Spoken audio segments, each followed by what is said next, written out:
वो जो बंबई में वो बड़ा दौलतमंद है ना, जिसकी औलाद की शादी के चर्चे पूरी दुनिया में चले, वो आगा खानियों का एक यतीम खाना था। उस यतीम खाने को धोखाधड़ी से 20 करोड़ में खरीद लिया और अपना एक बड़ी बिल्डिंग बना दी। तो मोदी जी बोले, ओहो बहुत है रे यहाँ पे मलाई, सिर्फ नाम पे वक्फ होगा, सब छीन लिया जाएगा।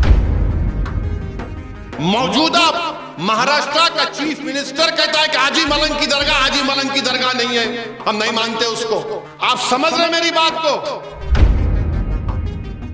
इसमें एक और बात समझो आप, लिमिटेशन होता है, लिमिटेशन पीरियड, कि अगर आप किसी की जायदाद पर काबिज है 12 साल से, उसको अंग्रेजी में बोलते हैं एडवर्स पोजेशन। वक्फ की जायदाद में लिमिटेशन नहीं है। मोदी जी बोल रहे नहीं, लिमिटेशन रहेगा। क्यों रहेगा?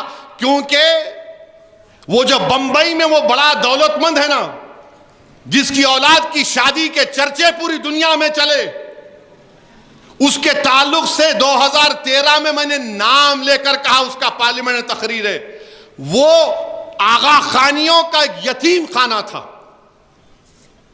वाकिफ ने कहा कि उस जगह पर कुरान पढ़ाया जाए, तो इस दुनिया के दौलत तरीन आदमी ने उस यतीम खाने को धोखाधड़ी से 20 करोड़ में खरीद लिया और अपना एक बड़ी बिल्डिंग बना दी। तो क्या है इसका मतलब? लिमिटेशन खत्म। जो काबिज है 12-13 साल से, लिमिटेशन गया, उन्हें मालिक बन जाता।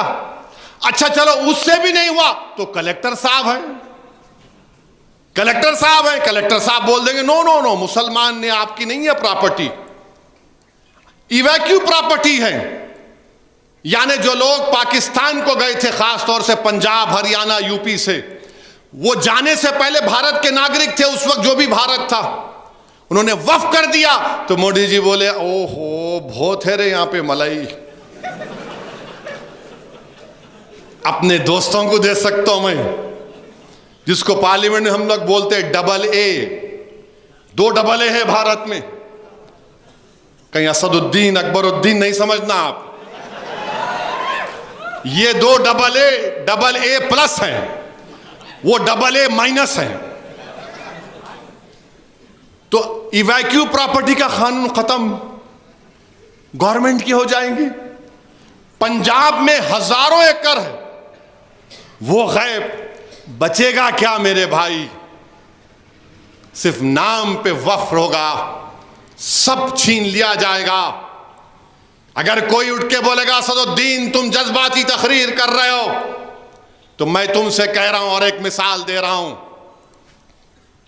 मथुरा की ईदगाह, जहां पर कृष्ण जन्मस्थान हमारे हिंदू भाई मानते हैं, हम उनकी कदर करते हैं, उनका अकीदा है, हम उसकी कदर करते हैं।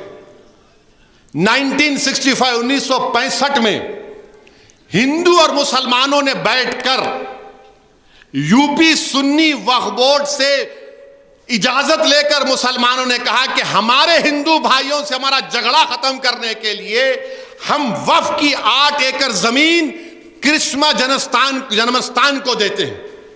दिए, एग्रीमेंट हुआ, कोर्ट में गए, 2023 में मुकदमा पड़ गया।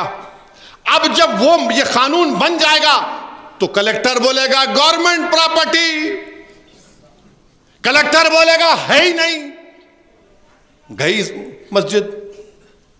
और जैसा कि हमने सुना कि आरएसएस की ज़हनियत रखने वाले लोग भारत के कई मसाजिद को कहते हैं कि वो मस्जिदें नहीं थीं। हाजी अली दरगाह को दरगाह नहीं मानते, हाजी मलंग की दरगाह को दरगाह नहीं मानते। ये मैं नहीं कह रहा हूं, मौजूदा महाराष्ट्र का चीफ मिनिस्टर कहता है कि हाजी मलंग की दरगाह, हाजी मलंग की दरगाह नहीं है, हम नहीं मानते उसको।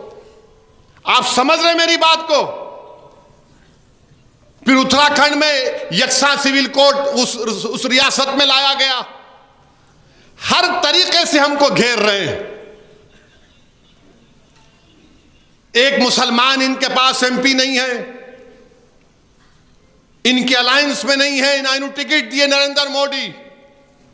मगर आज आप आके बोल रहे हैं कि मैं वक्फ की जायदाद को अच्छा करना चाहूंगा। ये कोई जो बंदियों बरेलियों का हदीस का मसला नहीं है, ये वक्फ का मसला है। जो जायदाद अल्लाह के नाम पर है, तुम और हम क्या जवाब देंगे हशर के मैदान में? उठो भारत के मुसलमानों, ये वक्त उठने का है। मैं बार बार तुमसे कह रहा हूं, तुम अगर मुझसे नफरत करे तो करो मुझसे नफरत, दिल खोल के करो, मगर ये तो सबका मसला है ना मेरे भाई। अब भारत के मुसलमानों से मेरी अपील है, भारत के उन तमाम नागरिकों से मेरी दर्दमंदाना गुजारिश है जो इस मुल्क की खूबसूरती को मानते हैं, आपको इस कानून को रद्द करना पड़ेगा, आपको उठना पड़ेगा। बल्कि मैं तो भारत के तमाम मसाजिद के इमामों से अपील कर रहा हूं, आप जुमे की नमाज से पहले, जुमे के खुतबे से पहले अपने बयानों में इस कानून की मजम्मत करिए, इस कानून की मजम्मत करिए, बेदार करिए मुसलमानों को जो ख्वाबे गफलत में है अभी तक। याद रखो, मैं तुमको पुकार पुकार कर कह रहा हूं, अगर आज तुम बेदार नहीं हो गए तो आने वाली नस्लें तुमको हमको कोसेंगी कि तुमने हमारी मस्जिद को तक नहीं बचा सके, तुम हमारे औलिया अल्लाह के आस्थानों को नहीं बचा सके, तुम हमारे कब्रस्तानों को नहीं बचा सके। जो हमारे बुजुर्ग उस कब्रस्तान में आराम कर रहे, तुमने उनको भी बर्बाद कर दिया। उठो भारत के मुसलमानों, यह वक्त उठने का है। मैं बार बार तुमसे कह रहा हूं, तुम अगर मुझसे नफरत करे तो करो मुझसे नफरत, दिल खोल के करो, मगर यह तो सबका मसला है ना मेरे भाई। यह कोई जो बंदियों बरेलवियों का अहले हदीस का मसला नहीं है, यह वक्फ का मसला है। जो जायदाद अल्लाह के नाम पर है, तुम और हम क्या जवाब देंगे हशर के मैदान में? उस अल्लाह के सामने हम क्या बोलेंगे कि परवरदिगार, जो हम तेरे नाम पे चीज थी उसको नहीं बचा सके? क्या जवाब दोगे आप और हम? बताओ।